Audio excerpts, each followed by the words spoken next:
Welcome back to my channel. இன்றைக்கி தேதி 20 March 2024 Wednesday. இன்றைக்கி பேங்க் நிஃப்டியோட எக்ஸ்பைரி டே, வீக்லி எக்ஸ்பைரி. இன்றைக்கி உள்ள support and resistance and bank நிஃப்டியோட ஸ்டேட்டஸ் என்னென்னு பார்க்கலாம். இப்போ current bank Nifty running 46,283 current ரன்னிங்கில் இருக்குது. நம்மளோட சப்போர்ட் அண்ட் ரெசிஸ்டன்ஸ் என்னென்னு பார்க்கலாம். இன்றைக்கி உள்ள support and resistance 46,264 and support 45,885. இப்போ கரண்ட் ஸ்டேட்டஸ் என்னென்னு பார்த்தீங்கன்னா, ஆல்ரெடி பேங்க் நிஃப்டி கேண்டில் வந்து டவுன்ஃபால் போய் எகெயின் நம்ம கொடுக்குற ரெசிஸ்டன்ஸை டச் பண்ணி ஃபஸ்ட்டு கேண்டில் ஃபார்ம் ஆகிட்டுருக்கு அபவ் த ரெசிஸ்டன்ஸ். பார்ப்போம் என்ன நடக்குதுங்கிறது. ஃபர்தர் பிரேக் அவுட் மேலே போகுதா இல்லை டவுன்ஃபால் ஆகுதுங்கிறது. மார்க்கெட் வந்து இப்போது -81 பாயிண்ட்ஸு டவுனில் இருக்குது.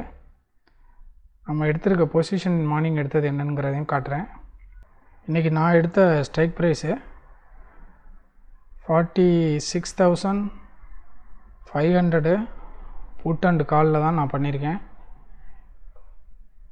இந்த ரெண்டு ஸ்ட்ரைக் ப்ரைஸில் தான் இன்றைக்கி ட்ரேட் நான் பண்ணது. டோட்டல் நம்பர் ஆஃப் ட்ரேட்ஸ் நான் பண்ணியிருக்கிறது வந்து 6 ட்ரேட்ஸ் எக்ஸிக்யூட் பண்ணியிருக்கேன். ஸோ அதோட ஓவரால் ஸ்டேட்டஸ் என்னென்னு பார்க்கலாம். அதோட ஓவரால் ப்ராஃபிட்டு புக்டு ப்ராஃபிட் 4,689 ரூபீஸோட க்ளோஸ் பண்ணியிருக்கேன்.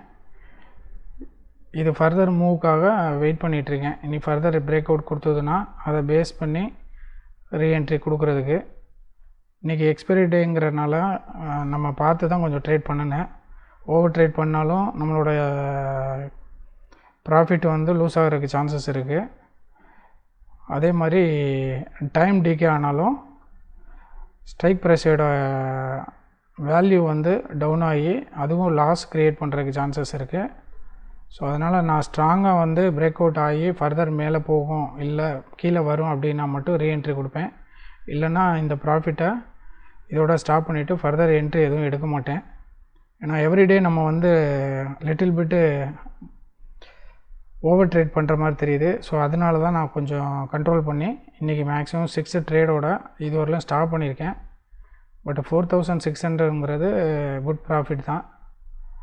வெயிட் பண்ணி பார்ப்போம். இந்த ப்ராஃபிட்டை வந்து நம்ம ரீட்டைன் பண்ணுறது நல்லது. ஸோ அந்த ஒரு ரீசன்னால தான் வெயிட் பண்ணிகிட்ருக்கேன். ஆல்ரெடி இங்கே லெவல் வந்து பிரேக் அவுட் கொடுத்துருக்கு. பார்க்கலாம் எக்ஸ்பைரி டேயில் வந்து எப்படி போகுதுங்கிறது. நான் வந்து செபி ரெஜிஸ்டர் அட்வைசர் எதுவும் கிடையாது. எஜுகேஷனல் பர்பஸுக்காக தான் நான் வீடியோ பப்ளிஷ் பண்ணுறது. நான் எந்த மாதிரி ஸ்ட்ராட்டஜி ஃபாலோ பண்ணுறேன், எப்படி ஸ்டாப் லாஸ் வைக்கிறேன், எவ்வளோ டார்கெட்டில் நான் க்ளோஸ் பண்ணுறேன், லாஸ் வந்ததுன்னா நான் எவ்வளோ புக் பண்ணுறேன், ப்ராஃபிட் வந்தால் எவ்வளோ புக் பண்ணுறேன்னு சொல்லிவிட்டு நீங்கள் வந்து லேர்ன் பண்ணுறதுக்காகவும் ஒரு எஜுகேஷனல் பர்பஸுக்காக தான் இந்த வீடியோ பப்ளிஷ் பண்ணுறது. நீங்கள் வீடியோவை பார்த்து நீங்களும் அதே மாதிரி எடுக்கணும்னு சொல்லிவிட்டு ரிஸ்க் எதுவும் எடுக்க வேண்டாம். ரிஸ்க் வந்து உங்களோட ஓன் அனலைசிஸ் பிரகாரம் நீங்கள் பண்ணுங்கள். வீடியோவை பார்த்து ஜஸ்ட்டு லேர்ன் அண்ட் எஜுகேஷனுக்காக தான் நம்ம கொடுக்குறது. உங்களோட ஐடியா ஒரு ரிஜிஸ்டர் அட்வைசர்கிட்டேருந்து நீங்கள் வந்து லேர்ன் பண்ணி பண்ணுறதுக்கு பாருங்கள். ஏன்னா கேபிட்டல் லூஸ் ஆனால் ஃபர்தர் நம்ம ட்ரேட் பண்ணுறதுக்கு எதுவும் பண்ண முடியாது. நமக்கு வந்து மெயின் வந்து கேபிட்டல் தான் முக்கியம். இப்போ டைம் 1:05 ஆகுது. இப்போ நம்ம கொடுத்த லெவலை விட பிரேக் அவுட் ஆகி ஹையர் அண்ட் ஹை மேலே போயிடுச்சு.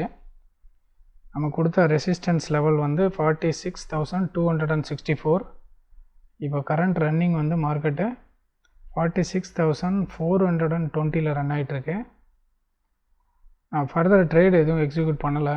என்ன ரீசன் கேட்டிங்கன்னா, இன்றைக்கி எக்ஸ்பைரி டே. ஸோ மோர் வொலாட்டிலிட்டி ஆல்ரெடி மார்க்கெட்டில் இருக்குது. ஸோ அதை பேஸ் பண்ணி நான் எதுவும் ட்ரேட் எக்ஸிக்யூட் பண்ணலை. சேம் பொசிஷனில் தான் ஹோல்டு பண்ணியிருக்கேன். ஸோ இன்றைக்கி ஃபர்தர் ட்ரேடு நான் எதுவும் கண்டினியூ பண்ணலை.